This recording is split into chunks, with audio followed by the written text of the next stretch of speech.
एक छोटा सा गांव था, वहां पर एक आदमी पहाड़ पर पत्थर तोड़ने का काम करता था। उसको अपनी जिंदगी से कोई गिला शिकवा नहीं था।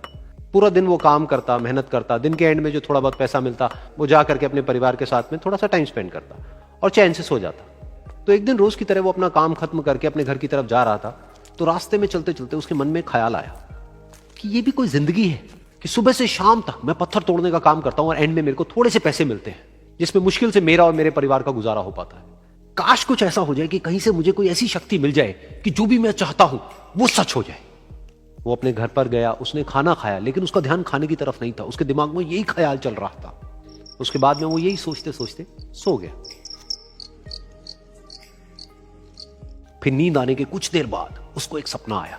सपने में उसने देखा कि रोज की तरह वो अपना काम खत्म करके अपने घर लौट रहा था। रास्ते में उसने एक बहुत ही बड़ा घर देखा और उसके मन में आया कि काश ये घर मेरा होता और मैं इसका मालिक होता। और उसके सोचते ही वो उस घर का मालिक बन गया। उसको यकीन ही नहीं हो रहा था कि जो उसने सोचा वो बन चुका है। लेकिन उसकी खुशी ज्यादा देर नहीं टिक पाई, क्योंकि उसको एकदम से एक शोर सुनाई दिया। उसने अपने घर के बाहर देखा कि एक बहुत बड़ी रैली निकल रही है, जिसमें बीचों बीच एक पॉलिटिशियन है जो ऐसे ऐसे हाथ हिला रहा है। और वहां पर जितने भी लोग खड़े थे सब उसके नाम के नारे लगा रहे थे, उसके आगे हाथ जोड़ करके खड़े थे, सब उसको देखने के लिए तड़प रहे थे। तब उसको यह एहसास हुआ कि मैं कितना छोटा हूं उसके आगे। और फिर उसके अंदर से एक ख्याल उठा कि काश मैं ये पॉलिटिशियन होता और मेरे पास भी इतनी ही पावर होती जितनी कि इसके पास में है। बस उसका इतना सा सोचने की देर थी, वो पॉलिटिशियन बन गया। उसकी खुशी का ठिकाना नहीं था, क्योंकि उसके आसपास में हजारों लोगों की भीड़ थी और सब उसको देखने के लिए तरस रहे थे, तड़प रहे थे। लेकिन उसकी ये खुशी भी ज्यादा देर नहीं टिक पाई। धूप बहुत ही तेज थी और उस पॉलिटिशियन को आदत नहीं थी इतनी गर्मी में रहने की। तो उस धूप की वजह से उसको चक्कर आ गए और वो बेहोश होकर के गिर गया। फिर उसको एहसास हुआ कि ये पॉलिटिशियन सबसे ताकतवर नहीं है, ये जो सूरज है ये सबसे ताकतवर है। और उसके मन में आया कि काश मैं ये सूरज बन जाऊं तो मेरे आगे कोई नहीं टिक पाएगा। और उसका इतना सा सोचने की देर थी और वो सूरज बन गया।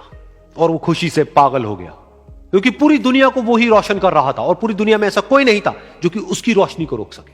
लेकिन उसकी ये खुशी भी ज्यादा देर टिक नहीं पाई, क्योंकि कुछ ही देर बाद आसमान में कुछ काले बादल आए जिन्होंने कि उस सूरज की रोशनी को रोक दिया। फिर उसको यह एहसास हुआ कि इस दुनिया में ऐसा भी कोई है जिसमें दम है उसकी रोशनी को रोकने का। और उसके मन में एक ख्याल उठा कि काश मैं वो बादल बन जाऊं। और वो बादल बन गया और आसमान में उड़ने लगा। उसको ऐसा लगा कि मैं आसमान में उड़ रहा हूं और अब मैं जहां चाहे वहां जा सकता हूं। लेकिन कुछ देर बाद वहां पर एक बहुत तेज हवा का झोंका आया जो कि उन बादलों को उड़ा करके ले गया। और फिर उसे ये समझ आया कि ये जो बादल हैं वो सूरज की रोशनी को तो रोक सकते हैं, लेकिन हवा को नहीं रोक सकते। ये हवा उनको बहा करके ले जाती है। फिर उसके मन में आया कि काश मैं ये हवा बन जाऊं। और वो हवा बन गया। हवा बनने के बाद में उसको अपने अंदर एक अलग ही ऊर्जा का अनुभव हुआ।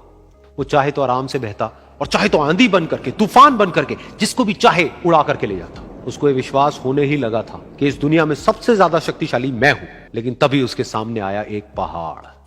उसने अपनी पूरी ताकत लगा दी, लेकिन उस पहाड़ को वो इतना सा भी नहीं हिला पाया। तब उसको यह एहसास हुआ कि इस दुनिया में कोई है जो हवा से भी ज्यादा शक्तिशाली है, जिसमें दम है उस हवा को रोकने का। फिर उसके मन में आया कि काश मैं ये पहाड़ होता। और वो पहाड़ बन गया।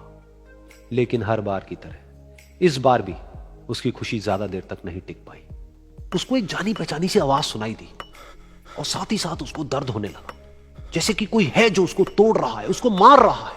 तो दर्द से वो चीखने लगा और उसके मन में आया कि काश मैं वो बन जाऊं क्योंकि इस पहाड़ को तोड़ने का दम रखता है। लेकिन इस बार उसकी एक ख्वाहिश पूरी नहीं हुई। वो रोने लगा, चीखने लगा, चिल्लाने लगा। उसने अपनी पूरी जान लगा दी, लेकिन इस बार वो नहीं बन पाया। उसका दर्द बढ़ता ही चला जा रहा था और दर्द की वजह से एकदम से उसकी नींद खुली और सामने शीशा था। उसने शीशे में देखा और उसको समझ आया कि सपने में मैं वो क्यों नहीं बन पा रहा था जो मैं बनना चाहता था, क्योंकि असलियत में मैं वो ही हूं।